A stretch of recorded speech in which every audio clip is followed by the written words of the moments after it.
Hi guys and welcome. I'd like to welcome all the newcomers to my channel.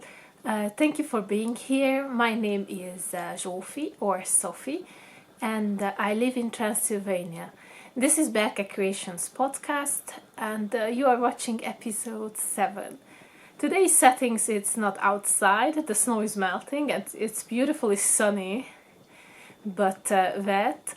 So I am sitting in our half-finished house, and this is the greenhouse area, and I think the lighting is just perfect. So today I'm going to talk about the hat and the sweater that I was wearing last time, because a curious thing is happening when I press record on my camera. It's kind of my mind goes blank.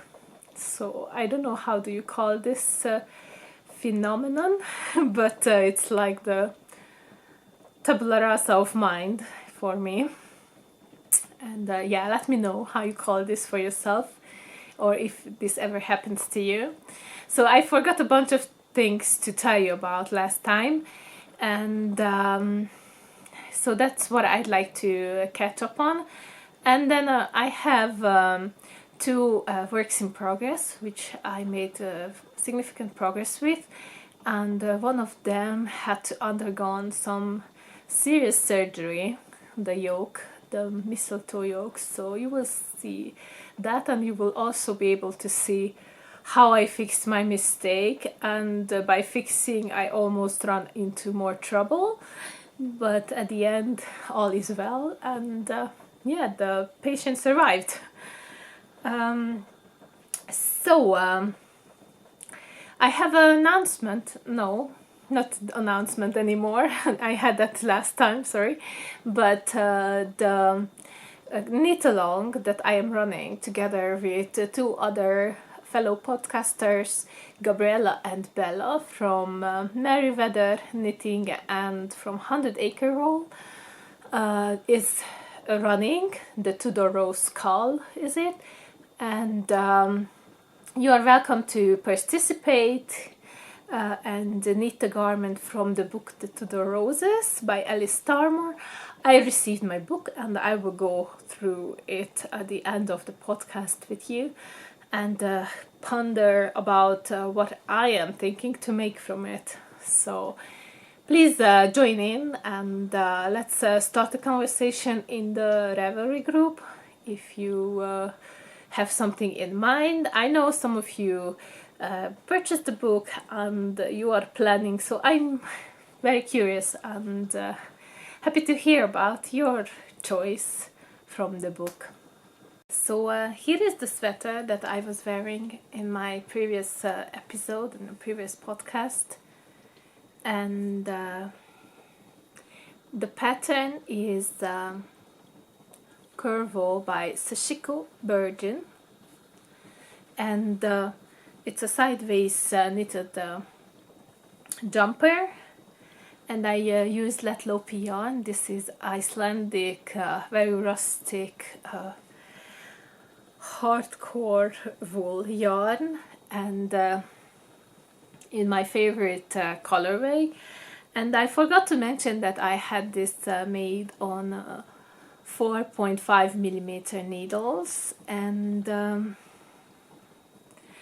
I only had, it's blocked now, and I only had like 6 ends to weave in, because it's pretty easy with Icelandic wool to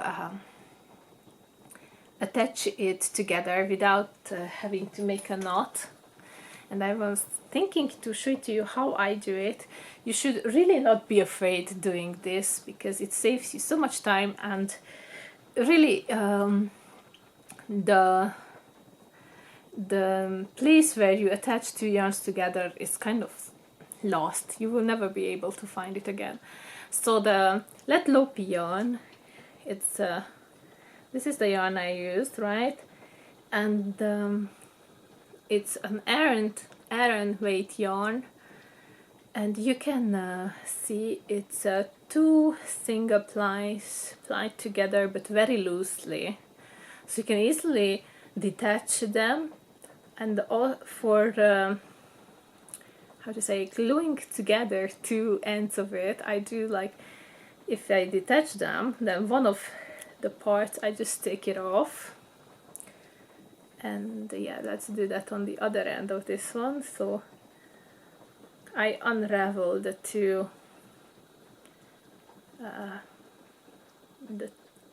plies, detach one of them, and then I have two single plies, and I'm just gonna a little bit fluff them up, make them a little bit looser, and try to attach them, right? And then comes the fun part. Maybe some of you don't like this.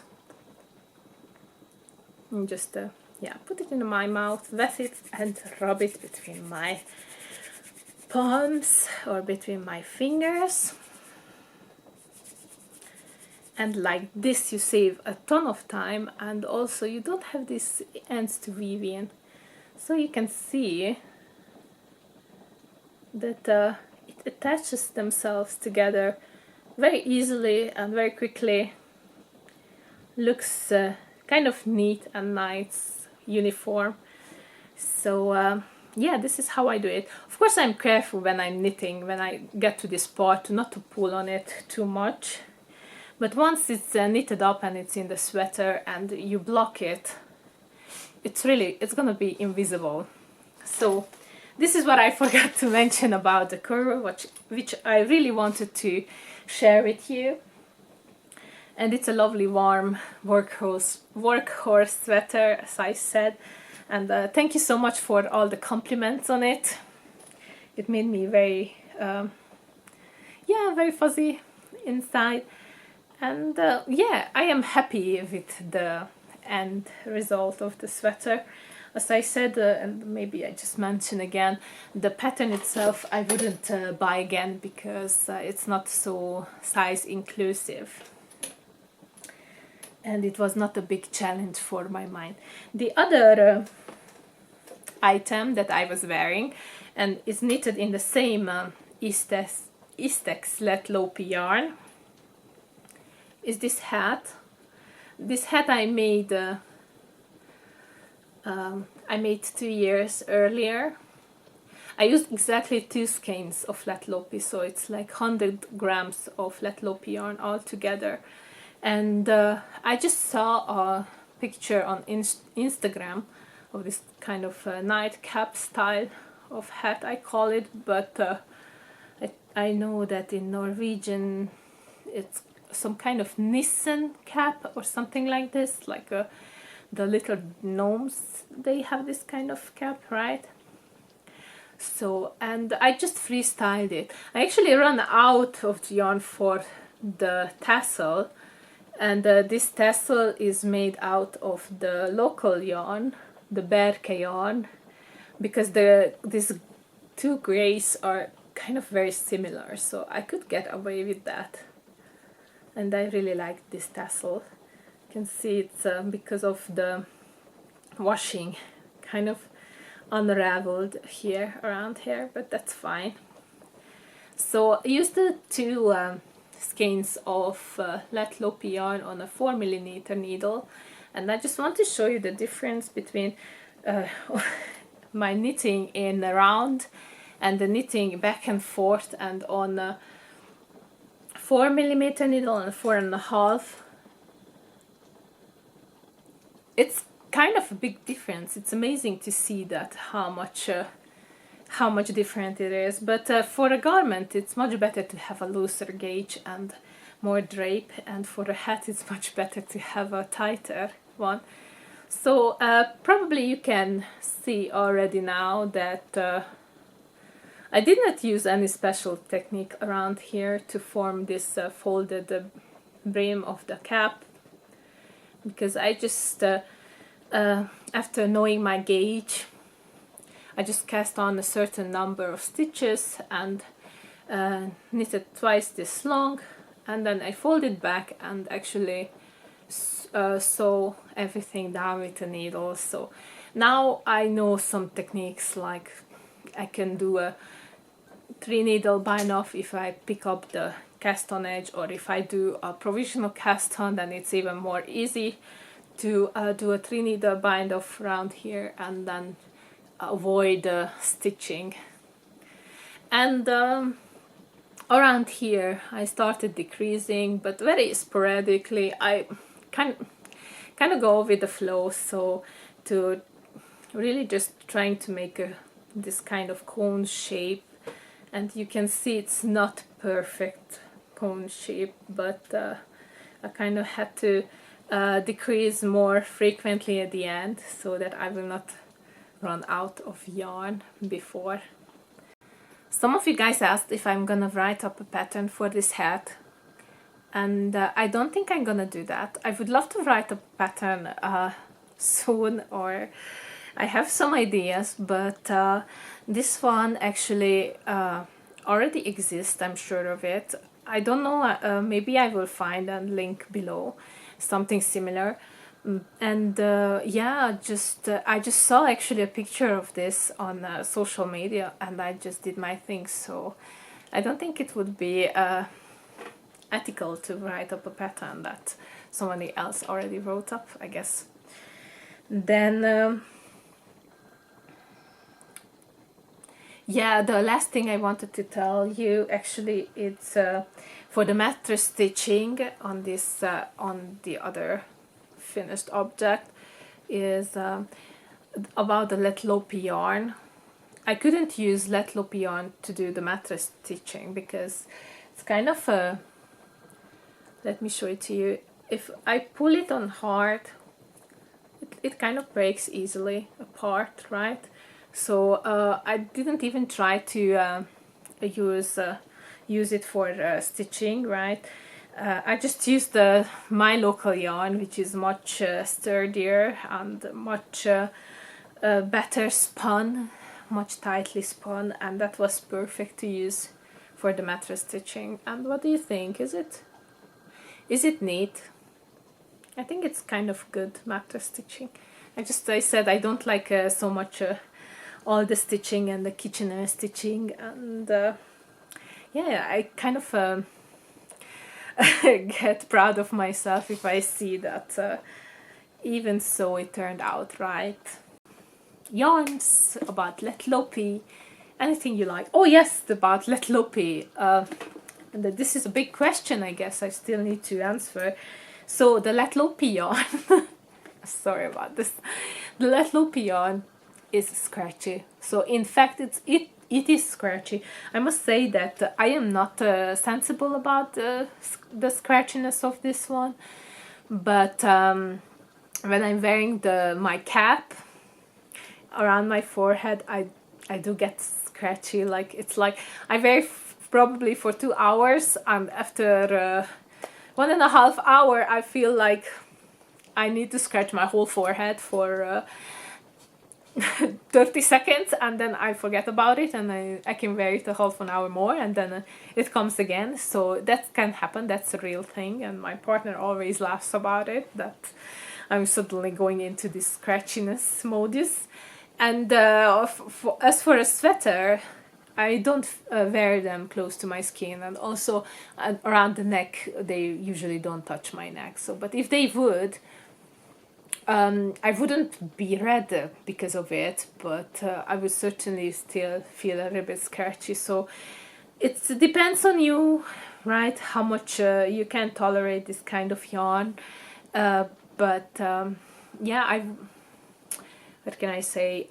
Yeah, just try it out and be prepared that it's kind of scratchy. It's not horribly scratchy, and I heard that with wear and with washing, it will get more. It will lose some of this toothiness for sure. So I'm waiting for that, and actually that's why I am trying to wear my Lèttlopi garments as much as possible on the winters, so that they get washed a few times, and they get to the friction and all of that to make it more softer. So yes, that's just on a note. I really hope now I answered everything. thank you so much for visiting with me, and I hope you don't mind about the backdrop. This is our homestead, which is still in the build, in a construction, under construction. So yeah, but I'm very happy to film here, and I enjoy much better than in the cities. And then probably you're already a little bit curious what I'm wearing, and this is a dress, and you can see it in my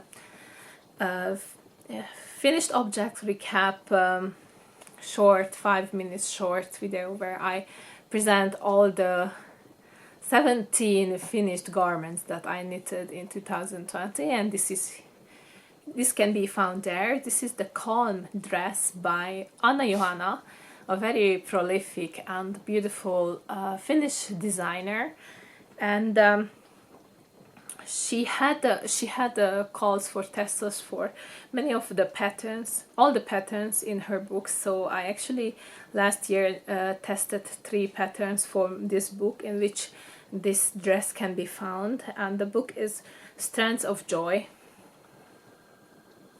Is this one? Yeah. So this is her book. I think it's her first release of a pattern book, so congratulations for that. And yeah, it turned out perfectly. I really love the fit of this dress, and it's knitted in alpaca blend yarn from Ice Yarn, so it's extremely warm. Yesterday I was wearing the dress and the Curveball sweater together, and I was like toasted. So yeah, then let me show you what I am working on. 2 episodes ago, under the impulsive knits, I showed you that I had casted on 5 new objects before the end of the year, and I think I am going very well with them, because one of them, the jumper, is finished, and then 2 of them are very much in progress. So if not half, but yeah, it's not half, but 25-30% is done. And then 2 other objects are on hold, and so those last 2 I'm not gonna show it to you, but I will show it to you what I have been working on in this couple of weeks. So one of them, what I casted on, is another Testknit, and yeah, you cannot see much of it because it's just it's gonna be like a big rectangle right now,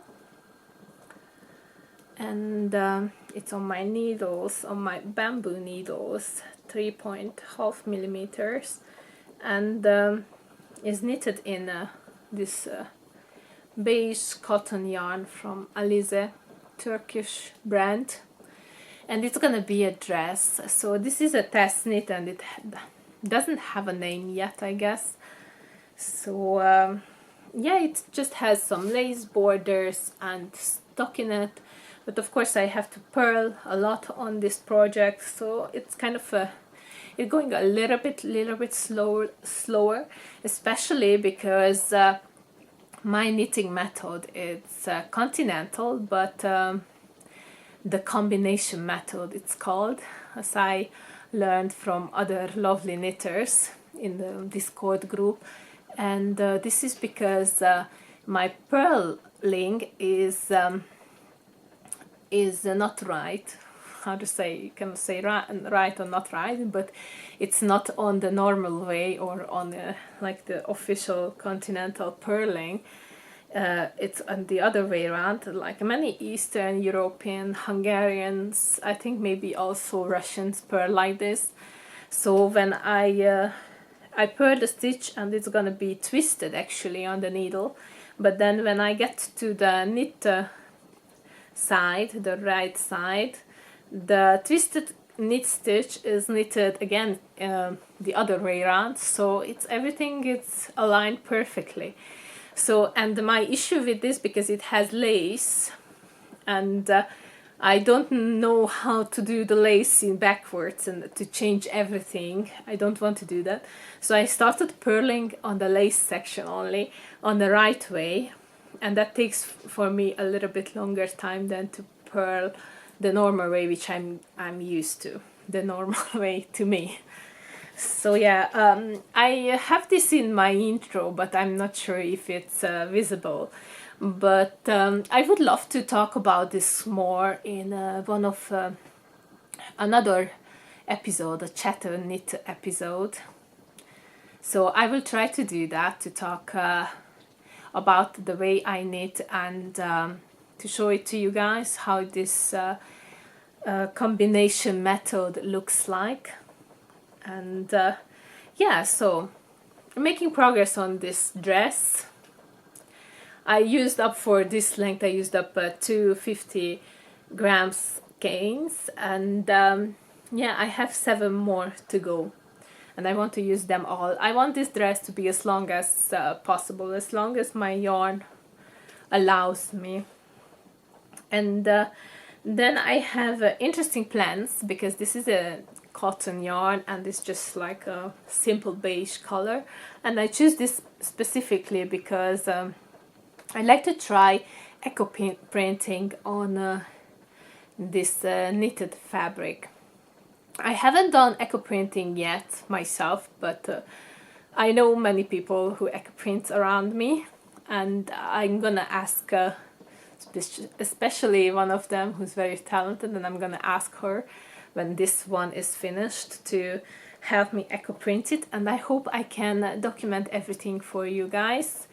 Yeah, the due date for the deadline the deadline for this dress is end of February, so I have to really get on to that.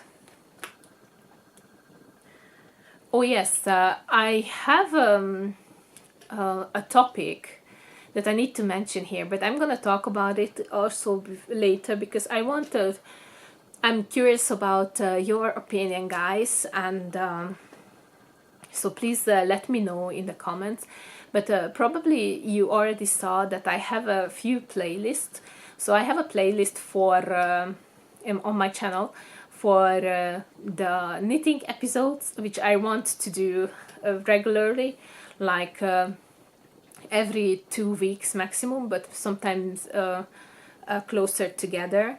And then I have a playlist for chat and knit episodes, and I really love to do that too, because on those episodes I'm not showing all the projects and not so technical, but more chatty about plans or feelings, or maybe sometimes getting philosophical. So I want to go on with that too, and I have actually a lot to talk about, and I don't want to fill in on knitting episodes, so I'm gonna do the next one a chat and knit episode with in which I'm gonna include about information about my knitting bingo. I'm gonna show it to you because I have it done, and also my vision board. So I think those topics are more relevant for a chat and knit episode, where you can just relax with me and knit and just chat away. So yeah, these are the second playlist, and then I started a third playlist, which is the finished object recap, and I'd like to put more videos up to that playlist with my 2019 finished objects, yeah, in the style which I did for 2020, and also perhaps talk about some of the successful garments that I consider success, and talk like really nerdy in detail about them, and just put up like 5-10 minutes short videos on that. So, and then I really have in mind a lot of content regarding gardening, because as I said in the beginning, I would like this channel to be a knitting and homesteading gardening channel. So my question to you guys would be that how much do you are you interested in this, or how much do you think it's gonna affect the life of this channel if I start to fill in other topics like gardening and life in Transylvania, so those two, or homesteading. I'm sure that many or some of you are not interested at all in this, but I hope you will not mind. And if you are not interested in gardening and stuff like that, you just skip, and to know that you have a knitting episode up regularly anyway. So yeah, just curious about your thoughts about this topic. Yeah. Okay, then the next work in progress that I have to show you, it's this yoke. And this is the pattern is Mistletoe Sweater by Ludmila Eksenik. And I'm really proud and really intrigued by this construction, because I said in my knitting resolutions that I don't want to knit any more yokes, because I found that yokes don't suit me perfectly. It's really not every time the perfect fit, and mostly if I tend to make a garment with a lot of positive ease, with the yoke for me it doesn't work out. I mean, this one, for this fitted garment, it's nice, but normally I'm kind of in trouble with yokes, so I'd like to explore other kind of yokes. And this yoke is knitted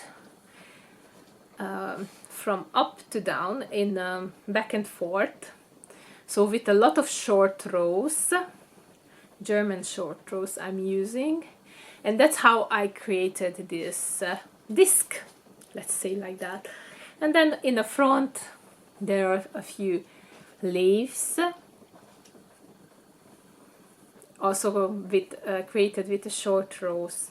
And so I messed up with the yoke because I had to start on the back, in the middle of the back, and made the first half. And in the first half I made the mistake.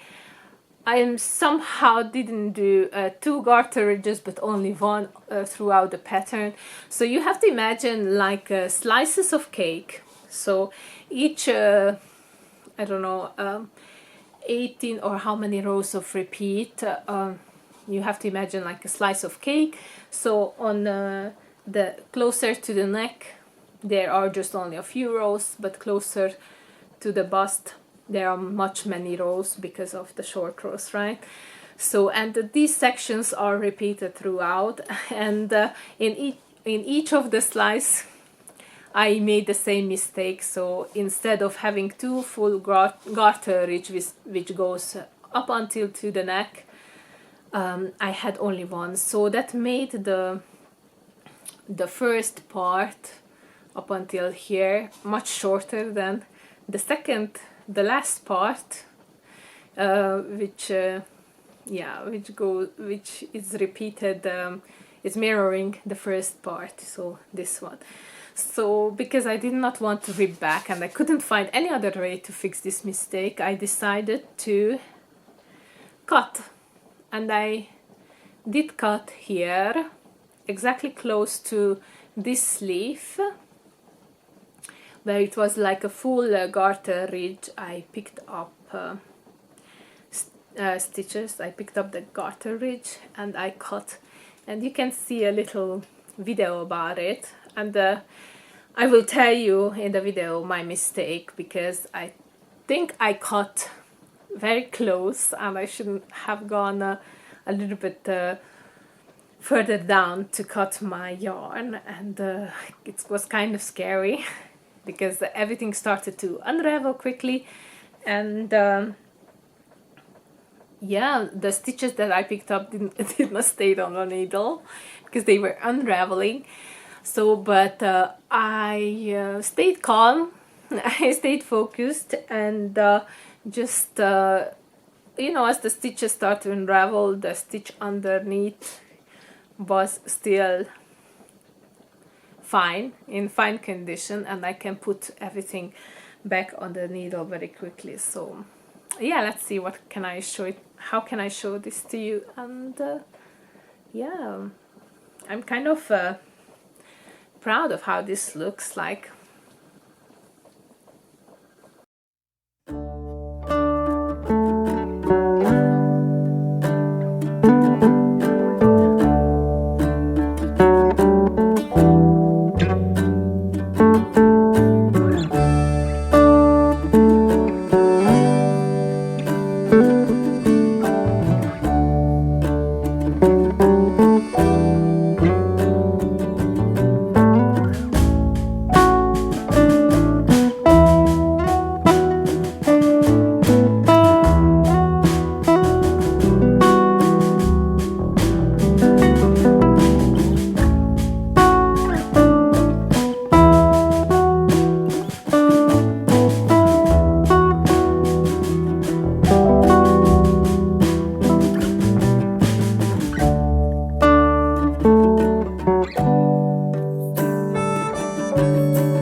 Maybe I look like a woman from the Tudor era with this cap on my shoulders. So yeah, this is gonna be my first black sweater. I don't have black sweaters and I'm excited about this. And yes, it was even more difficult to do the surgery because of the black yarn, right? But my advice to you is also just if you make any mistake, first of all, try to fix it. That's always worth it, to try to fix it. For me, my motto is to not rip back. So I only rip back if I really, really must, but I rather do some kind of weird surgery than to rip back. And then if you mess up with the surgery, just stay calm. Just really stay calm, and there's a big chance that if you don't hassle around, you can fix your mistakes. So it was totally worth it to fix the mistake on this one, because now it's like a perfect round yoke, and I'm excited to take some lovely pictures with it. Oh yes, and then on the neckband I did this I-cord edging, and it turns out that I was afraid that I'm not gonna have enough yarn, but turns out I found some more, so I still have a little bit left. And with this it's lovely because then I could do all the I-cord on the hem and on the cuffs with this yarn. The gray yarn, this is Koigu KPM. And yeah, I bought this in Munich when I was working in Germany many years ago. Maybe it was like 6 years ago. And the black one is commercial yarn from Turkey, Nako. All fingering weight yarns, 400 meters per 100 gram. And I am using 3mm needles. I must say I love to use these small needles for garments. Oh no, it's kind of like each garment and each yarn has their favorite needle, right? Because for this cotton project I'm using bamboo needle, which is very strange for me because I don't like to use normally this needle for other projects, but for this yarn, this particular needle is perfect. And then for other projects I like to use the carbons, and then many other projects I actually use only a metal needle, so those are my favorites. And I don't have it here now, but maybe you guys know the cubics from Knit Pro. So those needles are from metal, and they are cube shape, or more like the section through its cube and not round. And I found those much enjoyable for my hands, and especially with the rustic yarns. I love to use them, and it's really going very fast and very smoothly. So yeah, I have a bunch of wood needles from Knit Pro, and I have the set, and I rarely choose those needles, unfortunately. Okay, then the other thing I forgot last time was to talk about my statistics about last year's knitting, how many projects I did, and who I want to mention, and how many patterns I bought. But I'm gonna leave this also for my chat and knit episode, so stay tuned for that for next week. So next week gonna be chatting away on last year's statistics, the knitting bingo for this year, and whatever else comes into my mind. If there is something that you might like to hear on that episode, on that just freestyle episode, then please comment down below and just ask me. I'm really happy to read all these lovely comments. I got so many lovely comments for my last episode. So, and then the only thing I need to show to you, and I need to brainstorm about a little bit more with you guys, it's the Tudor Roses by Alice Starmore, and I'm so happy to have this book. This was on my list for years to have this book, and then finally now for Christmas I decided, okay, I'm gonna knit from this book for sure this year. And I got myself a present for Christmas to order this book, but it's only arrived with a month later. So, but that's all right. And then of course everything, all the ideas is coming. So, and seeing on other podcasts that other lovely young women are interested to make patterns from this book. So we connected, and I'm so grateful that and it's so great. And I hope you guys will also join this knit along, the Tudor Roses knit along, and join our groups, and just chat away about the patterns. I'm in trouble, I need help. I'm in trouble because I want to knit really everything from this book. So I started researching also history, and I was thinking maybe I should choose one of the women that is more appealing from the Tudor women, from the history side of it. But then I was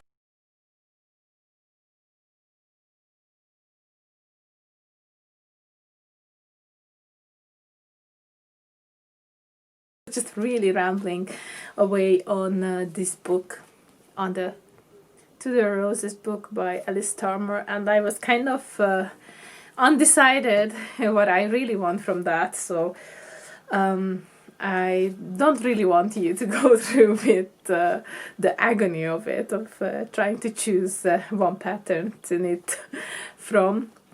And I slept on it, and now I know what I will do. I mean, like, I narrowed down my options pretty much.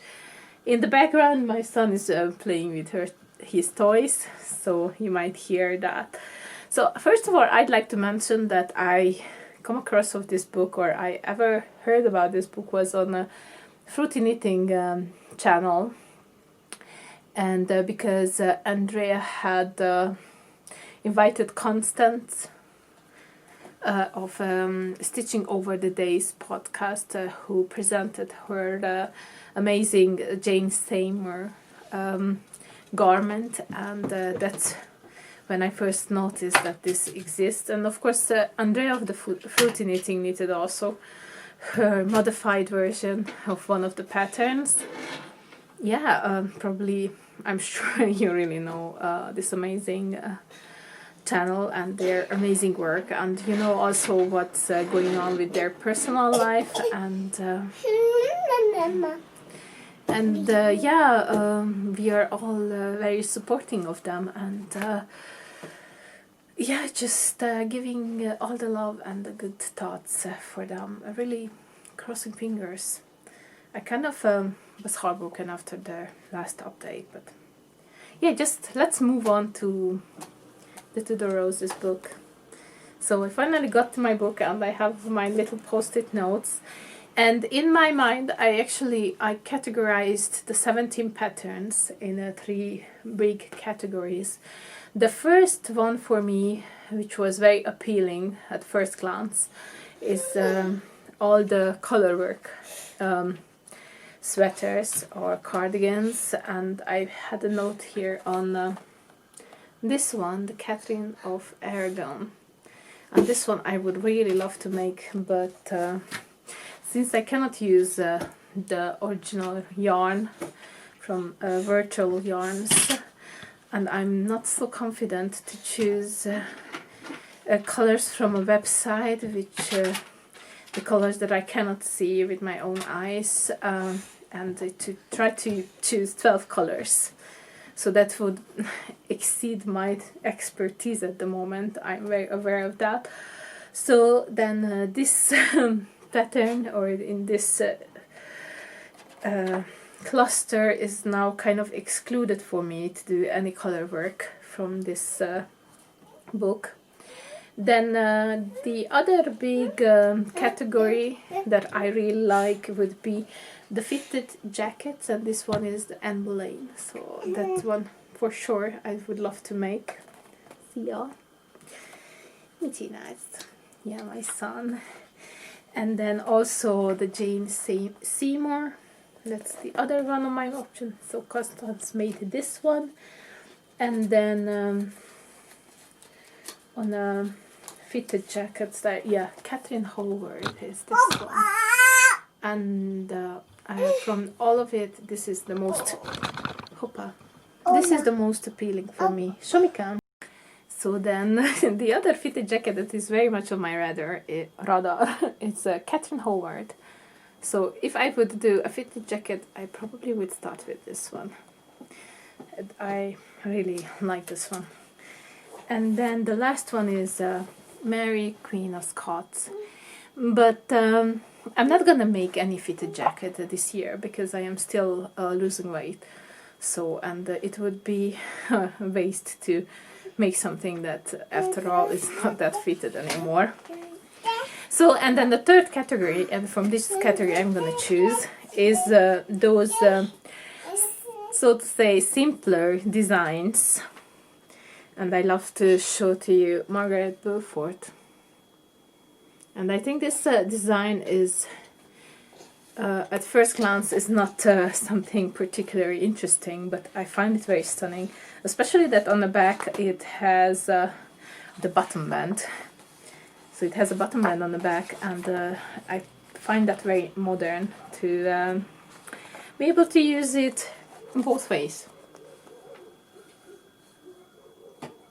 So yeah, it's kind of a stunning design. Oh, and an interesting fact that probably you already know that Jane Starmore photographed these models, and they put kind of extensive work and search to find the right person for each garment.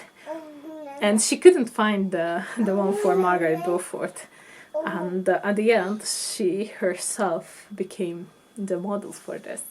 So it's interesting that just the idea that if you cannot find what you're searching for, probably you have to look at yourself on inwards. And then on the simpler side of the things is this one, Catherine Parr. And I'm very much drawn to this because it has no waist shaping, and it still has some interest going on with the color work and also the texture of it. And the last one, of course, it's Elizabeth I. So this one looks for me also quite special. And also they choose a red-haired girl, a redhead, for Elizabeth I as a model, so that's also significant. So I'm kind of diving into binge watching actually some of the documentaries about the Tudor period and the Tudor kings and queens. And yeah, it's interesting to see that there was a lot of thought put in these models, or how to choose the right person. And in the beginning, it doesn't even say that it's modeled, but it's played by X, Y, I, Z. So these characters are played by these kind of yeah, these beautiful models. And actually, Anne Boleyn, since she was such an eccentric and so much ahead of her time, educated woman, she's the only one in this series of pictures where the model wears trousers. So that's something interesting that caught my eye. So yeah, I am diving into getting to know more on the history side of the things, because I did not have so much chance in school to learn about the Tudors, and there's a lot of information out there. But now I am kind of at the period with Henry VIII, and I remembered a very morbid sounding a little poem to keep track of his wives. So Henry VIII had 6 wives, one divorced, beheaded, died, divorced, beheaded, survived. So this is how you can remember the fate of Henry VIII's wives. So yes, personally, pull yourself together, Sophie. Personally, I'm very much drawn to either Margaret Beaufort or Catherine Parr at the moment. It's also because I kind of find that I could easily just get the right yarn for it. I'm thinking about a few options, but I will share those later. So tell me, what do you think? And let's start the conversation in the group and ponder upon choosing the design for this year, because I kind of want to make them all, and who knows, maybe in a course of 14 years, so the next 10 years, I will make them all. So then I think that was it, and thank you so much for watching and staying until the end, and stay tuned for a next Chat and Knit episode. And otherwise, just have a lovely, creative, relaxing weekend for all of you guys.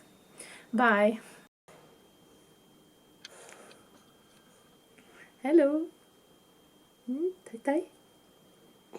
Tai tai.